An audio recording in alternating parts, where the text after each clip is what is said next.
Dalam sebuah dialog di Praha tahun 2018, Steve Bannon menceritakan bagaimana Trump menjadi POTUS, President of the United States. Dialog ini biasa saja bagi sebagian orang, tapi bagi saya, penggemar geoekonomi dan geopolitik, saya menarik stabilo warna merah atas sebuah kalimat. Kami menyamakan level playing field sehingga kami menang. Kalimat inilah yang menjadi dasar analisa saya, sehingga jadi memahami apa yang dimaksud dengan tim Trump untuk kebijakan luar negeri yang akan menguntungkan Amerika.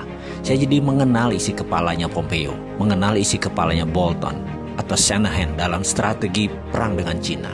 Kesimpulan, Amerika versus Cina saat ini bukan perang dagang, tapi perang ideologi. Menurut pengamat intelijen ekonomi, A.V. Temames yang berdomisili di London, hal inilah yang membuat banyak para analis salah baca, terutama analis ekonomi. Dikira Cina dan Amerika itu perang dagang biasa, perang ekonomi, hanya karena merasa sepertinya Amerika kalah dengan impor Cina yang besar masuk ke Amerika sehingga pasang tarif masuk tinggi agar barang di Cina itu mahal. Negara Amerika untung dari tarif pajak masuknya barang Cina yang ditinggikan, dan juga imbas produk hasil manufaktur di Amerika jadi bisa berjualan karena harga mereka kompetitif itu di dalam Amerika. Kalau tidak diprotek atau dilindungi dengan pajak import yang tinggi, barang-barang Amerika jadi mahal. Mereka pilihannya adalah lebih baik pilih barang Cina.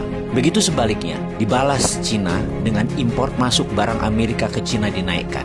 Ternyata bukan itu. Ini perang bahkan lebih dalam lagi, yaitu perang ideologi. Kalau sudah perang ideologi, by all means atau berapapun harganya, pasti ditebus. Cina dan Amerika kan habis-habisan perang. Lalu bagaimana dengan Indonesia?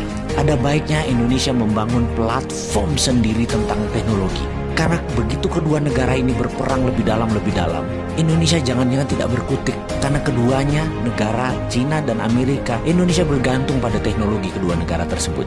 Jadi kita meniru apa yang dilakukan Cina 5 tahun terakhir, yaitu membangun swasta dengan perlindungan ketat atau protection. Misalnya, rem-rem itu dilindungi oleh pemerintah Cina. Facebook tidak boleh masuk Cina sampai rem-rem menguasai 80% pasar di Cina.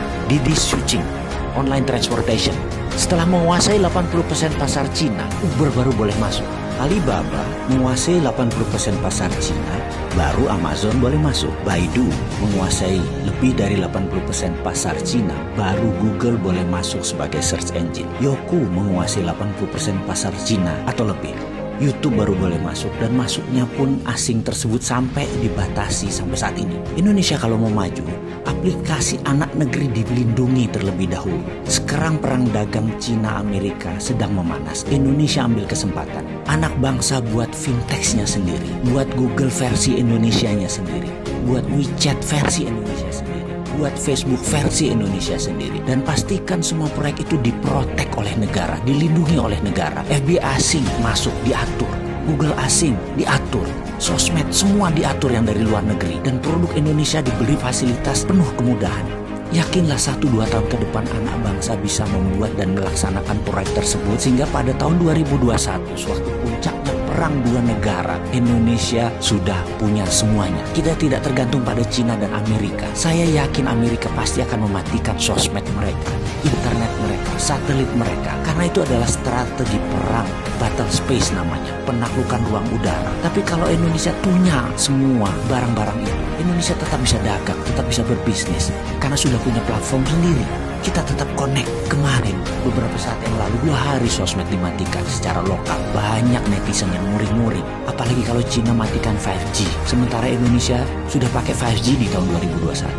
Atau Amerika mematikan 4G-nya. Bayangkan, kalau mereka matikan itu semua, masa Indonesia jadi bingung. Karena kita terlalu tergantung network asing.